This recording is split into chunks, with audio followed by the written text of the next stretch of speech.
أعوذ بالله من الشيطان الرجيم بسم الله الرحمن الرحيم قد أفلح من زكاها وقد خاب من دساها صدق الله العظيم। বাংলাদেশের ঐতিহ্যবাহী জেলা কুষ্টিয়া সদর থানার অন্তর্গত হাট ও শরীফর ইউনিয়নের বয়লদা কয় নাম্বার ওয়ার্ড 4 নাম্বার ওয়ার্ডের উদ্যোগে আজকের এই পবিত্র ইফতারি অনুষ্ঠানের এখানে উপস্থিত হয়ে আছেন আপনাদের প্রাণপ্রিয় সংগঠন বাংলাদেশ জামাত ইসলামী কুষ্টিয়া জেলা শাখার সহকারী সেক্রেটারি খায়রুল ইসলাম। এখানে উপস্থিত হয়েছেন সদর থানার সম্মানিত আমির মাওলানা শরীফুল ইসলাম, সেক্রেটারি ডাক্তার রায়হান উদ্দিন, অন্যান্য অতিথিবৃন্দ আছে। আপনারা এমনিতে বসেন, যার যার দায়িত্ব শেষে পালন করেন, কথা না বলে এমনি বসে পড়বে, বসেন। আমরা যেহেতু একটা মাস পেয়েছি, এ মাসটা সবাই জানি এটা সিয়াম সাধনার মাস। এ মাস আসবে চলে যাবে, আমাদের কোনো কিছুই অর্জন করার নেই নাকি? মানুষের জীবনের সফলতা বিফলতা কোন জায়গায় আল্লাহ কোরআনে কারিমে আমাদেরকে জানিয়েছেন, কদ আফলাহা মান যাক্কাহা ওয়া কদ খাবা মান দাসসাহা। অবশ্যই সফল হয়ে গেছে ওই মানুষটা যে নিজেকে পবিত্র করতে পেরেছে, আর ব্যর্থ হয়ে গেছে, কলুষিত করেছে ওই লোকটা যে নিজেকে পাপাচারের ভেতরে লিপ্ত রয়ে গেছে। এটা আমরা কোরআন থেকে জানলাম। এখন আমাদের সফলতা অর্জন করার জন্য মানুষ হিসাবে এই বাংলাদেশের যে ভৌগোলিক অবস্থা, এখানে যদি কেউ মন্ত্রী হতে পারে সে তার জীবন সফল নাকি? বলছে ঠিক।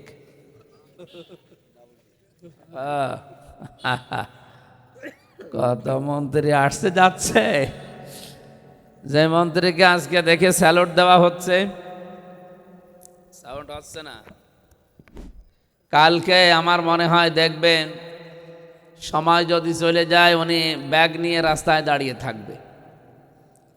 আমরা মনে করেন এমপির যে প্রোটোকল আছে সরকার থেকে, বডিগার্ড আছে, গানম্যান আছে, আরও যে সমস্ত নিয়ম নীতি বাংলাদেশ সরকার দিয়েছে, ওগুলো যদি নেওয়া লাগতো তো এখানে আসতে আরও মনে হয় 15 মিনিট সময় লাগতো। কারণ ওদের যে আন্টি শান্টি, আমার এত কিছু লাগবে কেন, যেখানে দরকার সেখানে নাই নিয়ে গেলাম।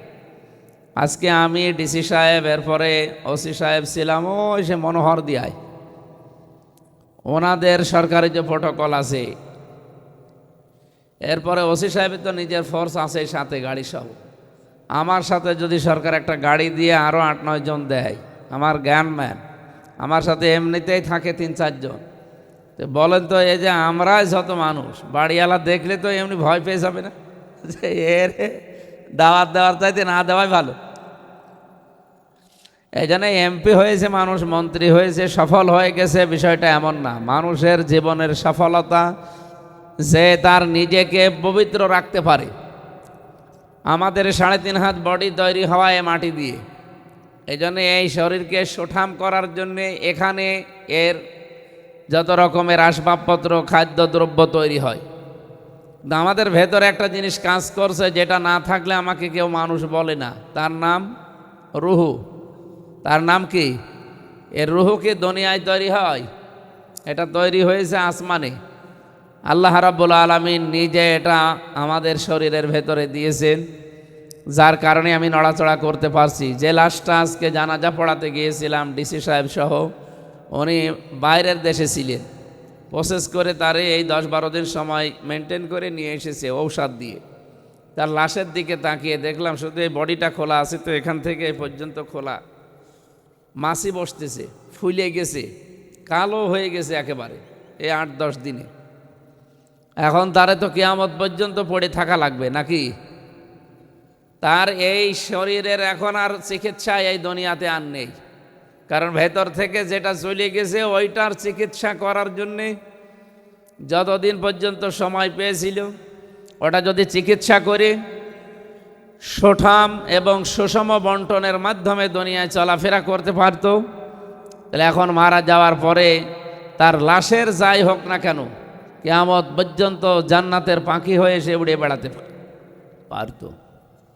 আমি তার লাশের দিকে তাকিয়ে দেখি যে এই যে বুকে আমাদের এখন আপনি এখানে শুইয়ে দেন, দেখবেন পেট ওঠানামা করবে, বুকের ভেতরে ওঠানামা করবে, ধড়ফড় করে, এটা বোঝা যায় না যে ওই লোকটা বেশি আছে। আমি অনেকক্ষণ ওনার লাশের দিকে তাকিয়ে দেখি যে না, ওনার শরীরের কোনো অর্গান আর নড়ে না, সব নিস্তব্ধ হয়ে গেছে। আমার মনে মনে ভাবছিলাম যে আমরাও হয়তো কিছুদিন পরে এরকম পড়ে থাকবো, লোকজন এসে আমারও দেখে বলবে যে না, এর আর কোনো নড়াচড়া নেই। এই জন্য উনি দেখলাম একেবারে তীরের মতো সোজা হয়ে আছে, খাটিয়ার উপরে রাখা, একেবারে সোজা হয়ে আছে, 3টা বান্ধন দেওয়া আছে, একটা বান্ধন খুলে দিলেও আর 2টা বান্ধন আছে। উনি যে সোজা হয়ে আছে, উনি কি সোজা এমনি হয়েছে? উনি তো হয়তো মরণের সময় এরকম সোজা হয়ে মরেনি, কোনো জায়গায় হয়তো কাজ হয়নি, শুনলাম অ্যাক্সিডেন্ট হয়ে মরেছে বিদেশের মাটিতে। তো অ্যাক্সিডেন্ট হয়ে হয়তো বাঁকা হয়ে পড়ে মরেছিল। এখন স্বজনরা তারে কবরে দেওয়ার সময় কি বাঁকা করে দিচ্ছে না সোজা করে? একেবারে সোজা করে, টান টান করে চকলেটের মতো মুড়িয়ে একেবারে সোজা করে দিয়ে আসতেছে। থাক, আমরা একটা গল্প পড়েছিলাম সাপ আর ব্যাঙের।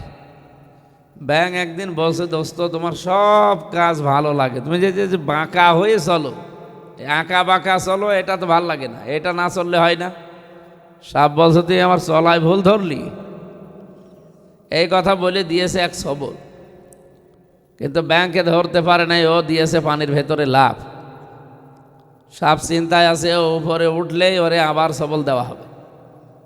সাপ কিন্তু ফনা ধরতে সময় লাগে না, কিন্তু স্বাভাবিক হতে ওর অনেক সময় লাগে। এই জন্য আশপাশে রাতের বেলা বা কোনো জায়গায় ঝোপে ছাড়ে যদি বের হয়ে সাপ দেখেন, 2টা বিষয়, একটা জিন হতে পারে, কারণ জিনদের নিয়ম নীতি আল্লাহ রাব্বুল আলামিন ওদের শরীরের গঠন যেভাবে দিয়েছেন, ওই জাতিকে ধ্বংস করে দেওয়ার পরে, আমাদের আগে এই পৃথিবীতে জিন বাস করত, ওরা ধ্বংস হয়ে যাওয়ার পর এখন এই পৃথিবীর ময়দানে আমরা যেহেতু এসেছি, ওদেরকে আল্লাহ বরবাদ করে ধ্বংস করে দেওয়ার পর ওদের একটা নিয়ম আছে, 24 ঘন্টায় একবার যে কোনো পশু, বিশেষ করে বিড়াল, কুকুর এবং সর্প মানে সাপ, এর আকৃতি ধারণ করা লাগে, নয়তো শরীরের ভেতরে জ্বালাপোড়া করে, আগুন লেগে যায়, এরকম কথা আছে তাফসিরে। এই জন্য ওইগুলো যদি রাত্রে দেখেন তাহলে হয় প্রথমত জিন, অথবা যদি সর্প হয় তাহলে মনে করবেন যেহেতু স্বাভাবিক হতে সময় নেবে, এই জন্য নিরাপদ দূরত্ব বজায় রাখবেন। সাহস করে কাছে গেলে যেহেতু ওর এগিয়ে আছে, আপনার একটা ক্ষতি করে ফেলতে পারে। আমার কথা বুঝতেছেন আপনারা? উনি ফাঁস করছেন, ব্যাঙ তো ওঠে না, একেবারে আছে তো আছেই। রাস্তা দিয়ে যাচ্ছিল এক রাখাল, এমনি সারাদিনের পরিশ্রান্ত শরীর, গরু রাখা, মন মেজাজ ভালো নেই, দেখছে ফস করছে, কি রে এই আইলের ওপরে কি এরকম করে? দেখে সাপ, গরু মারা যে লাঠি ছিল ওইটা দিয়ে আচ্ছা করে পিটিয়ে আইলের ওপরে একেবারে লম্বা করে রেখে দিয়েছে।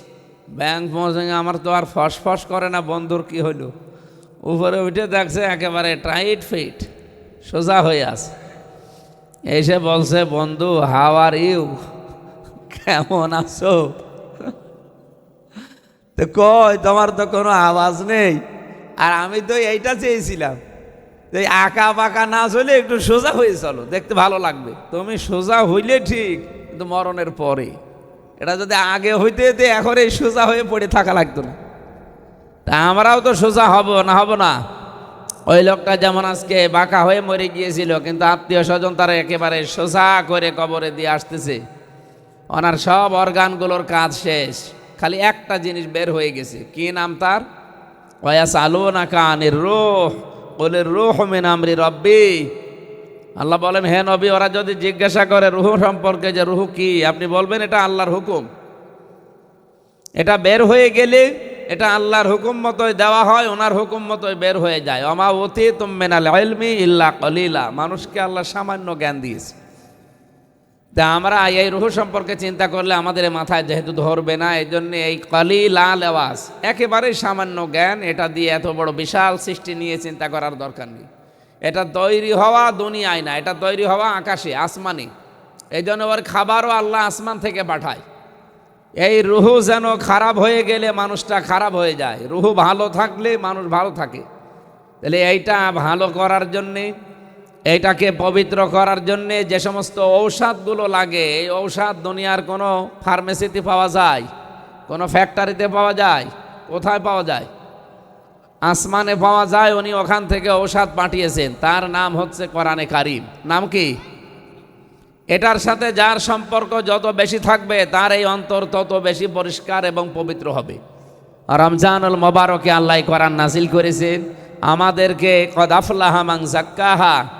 আমরা যদি নিজেরা নিজেদেরকে পবিত্র করতে চাই, কোরআন ছাড়া কোনো কিছু দিয়ে পবিত্র পরিচ্ছন্ন পরিষ্কার করা সম্ভব না। অনেকে অনেক কিছু নিয়ম নীতি দেয় আপনাকে, যেটা করবি তুই পরিষ্কার হয়ে যাবি। না, আপনি যতই কিছু করেন কোরআনের সাথে মিল থাকা লাগবে। আপনার বাবা যদি বলে যে সকাল বেকাল জিকির করবি, করব, কিন্তু ওইটা আমার কোরআনের সাথে মিল থাকা লাগবে। কিন্তু জিকির করবি কি করে, এই নিয়মটাও কোরআন থেকে নেওয়া লাগবে। কারণ আমি কোরআন ছাড়া পবিত্র পরিচ্ছন্ন হওয়া আমার দ্বারা সম্ভব না। দ্বিতীয় নম্বরে, আমার এই রুহুকে ঠিক রাখার জন্যে, আমার রুহু যত পরিষ্কার পবিত্র থাকবে তত তাড়াতাড়ি আমার ইবাদত বন্দেগী কবুল হবে। এটা করার জন্যে সবচাইতে গুরুত্বপূর্ণ, আমার জীবনে যেন কোনো হারাম জিনিস ভেতরে না যায়, তাহলে রুহ নষ্ট হয়ে যাবে। এটাকে সুষম করার জন্যে, সুন্দর করার জন্যে, শক্তিশালী পবিত্র পরিচ্ছন্ন এগুলো রাখতে হলে মাস্ট বি আপনাকে হালাল খাবার তৈরি করা লাগবে। আমরা রমজানুল মোবারকে যেভাবে বেঁচে থাকি, অন্য মাসে কিন্তু এইভাবে বেঁচে থাকতে অনেকে পারি না। রোজার মাসে একটা ভয় যে রোজা আছি, তারপরও 2 নাম্বারই করব, খাদ্যে ভেজাল দেব, ঘোষ খাবো। আমার ইবি থানায় আজকে একটা মামলা হয়েছে। অফিসার কালকে 27,000 টাকা, 17,000 টাকা অলরেডি নিয়েছে। নেওয়ার পরে আবার বলছে যে না, রোজার মাস, আল্লাহ কি মনে করবে, নেন, ফেরত দিয়ে দিল। বাড়িওয়ালা যিনি বাদী, উনি বলছে হুজুর টাকা তো নিয়েই নিয়েছিল, শুধুমাত্র যদি রোজার মাস না হইতো এ টাকা আমি আর ফেরত পাতাম না। রোজার মাসটা অন্তত এসে ওর টাকাগুলো ও ফেরত পেয়েছে। তো ওনার মনের ভেতরে যতটুকু ভয়, বাকি 11 মাসে কি এই ভয় থাকবে? না, থাকবে না। এই জন্য হালাল রুজি উপার্জন করার জন্য আমরা সাধ্যমতো চেষ্টা চালাবো। কি করবেন এত কিছু করে বলেন তো? আপনি যে জায়গায় আছেন, আমার মনে হয় প্রত্যেকের এই জায়গা থেকে একটু চিন্তা ভাবনা করা দরকার। আমার মনে হয়, মনে করেন আল্লাহ এমপি বানিয়েছে, যে চেয়ারটা দিয়েছে, ওনারে জেলার সহকারী সেক্রেটারি বানিয়েছে, উনি একটা প্রতিষ্ঠানের দায়িত্বে আছে, শরীয়তুল্লাহ এতিমখানার। উনি একটা বিআরবি কেবল মসজিদের উনি ইমাম। তো এই যে চেয়ারগুলো আমরা যারাই পেয়েছি, বাংলাদেশে প্রায় আরও 1628টা চেয়ার আছে, ভালো ভালো চেয়ার, যেগুলো এমপিরা, ডিসিরা, এসপিরা, সচিবরা বসে। এগুলো সব মিলে কতজন? 1628 জন। এই মানুষগুলো যদি চিন্তা করে যে আমার সাথে প্রাইমারিতে যে পড়তো সে আজকে রাস্তা ঝাড়ু দিয়ে বেড়াচ্ছে, অথচ আল্লাহ আমার এমপি মন্ত্রীর চেয়ারে বসিয়েছে, এরকম মানুষ নেই? তো এই চিন্তা করেও তো অন্তত তার জায়গা থেকে ভালো ভালো কাজের আঞ্জাম দেওয়া যায়। আমরা তো এইটা চাই আগামীতে। 1628 জন মানুষ, আমাদের মাননীয় প্রধানমন্ত্রী জনাব তারেক রহমান, উনি এখন যে জায়গায় আছে, বাংলাদেশের সর্বোচ্চ জায়গায়, ওনার উপরে আর একজন আছে, ওটা মানে এমনিতেই পদে বড় কিন্তু ক্ষমতায় বড়, প্রধানমন্ত্রী। ওই যে শাহাবুদ্দিন চপ্পু, আমাদের রাষ্ট্রপতি, উনি মনে হয় পটল তুলবে, উনি থাকবে না। নতুন আর একজনের নাম শুনতেছে, ওনারা আসবে। এই দেশের সর্বোচ্চ জায়গায় সম্মানের হচ্ছে রাষ্ট্রপতি, এরপরেই প্রধানমন্ত্রী। মাননীয় বলা লাগে এই জন্যে, মাননীয় প্রধানমন্ত্রী। এখন আমার প্রশ্ন হচ্ছে, উনি লেখাপড়া যেভাবে করেছে, যেখানে করেছে, ওনার সাথে যারা করেছিল তারা কি সবাই আজ ওনার ওই চেয়ার পর্যন্ত আসতে পেরেছে? তাহলে ওনার দায়িত্ব হচ্ছে, আল্লাহ যেহেতু দয়া করে পর্যন্ত পৌঁছিয়ে দিয়েছে, নাকি ওনার নিজের যোগ্যতায় পৌঁছিয়েছে? ওনার মতো লেখাপড়া মানুষ, জানা মানুষ আর দেশে নেই? বলেন বলেন। এই হরিপুরে আমার মনে হয় কমপক্ষে 25,000 ভোটের ভেতরে যদি 10,000 মানুষ ওনার মতো শিক্ষিত মানুষ পাওয়া যাবে, নারী পুরুষ দিয়ে। ওনার মতো 5 মানে কি 1 থেকে যে পর্যন্ত ওনার লেখাপড়া আছে ওই পর্যন্ত লেখাপড়া কারণ মানুষ এদেশে হাজার হাজার লক্ষ লক্ষ সবাই ওই চেয়ারে যেতে পারেনি। আল্লাহ ওনাকে পৌঁছিয়েছে। এই চেয়ারের নিয়ামতের শুকরিয়া আদায় করার জন্য ওনার আল্লাহর কৃতজ্ঞ হওয়া দরকার। উনি যেন এগুলো করতে পারে আর আমরা যেন তার পাশে থাকতে পারি। আল্লাহ তৌফিক দেন। আপনারা নিজেদেরকে আমরা পবিত্র পরিচ্ছন্ন করার চেষ্টা করব হালাল খাবারের মাধ্যমে। ওয়াকাদ খাবা মান দাসসাহা, কোনো মানুষ যদি নিজেকে নষ্ট করে ফেলে, পাপে কলুষিত করে, হারাম হালাল না বাসে, যা মনে আসে তাই ফতোয়া দিয়ে দেয়। বাংলাদেশে এই রোগটা বেশি, যা মনে আসে ও তাই করে, তাই বলে ফেলে। ওর জন্যে যন্ত্রণাদায়ক আযাব সামনে রেডি হয়ে আছে। আল্লাহ আমাদেরকে কলুষিত অন্তর থেকে পবিত্র অন্তরে রূপান্তর হওয়ার তৌফিক দিন। যেহেতু আজকে অনুষ্ঠান আরও আছে, তো এই জন্য আমরা আজকে আর সময় দিলাম না। যতটুকু বলেছি এতটুকুর ওপরে আমাদের জীবন চালানোর তৌফিক কামনা করছি। দোয়া করেন। এই যে সংসদ অধিবেশন আজকে বসার কথা ছিল, ডেটটা পাল্টিয়ে পিছিয়ে গেছে 12 তারিখে। আমরা 10 তারিখে আমাদের অনুষ্ঠান আছে ঢাকাতে, আমরা 9 তারিখে চলে যাব। দোয়া করবেন অন্তত প্রধান অধিবেশন থেকে যেন আপনাদের সম্পর্কে আমরা কথা তুলে ধরতে পারি। আল্লাহ আমাদের তৌফিক দিন, আমরা চেষ্টা চালাবো সর্বোচ্চ। আসসালামু আলাইকুম।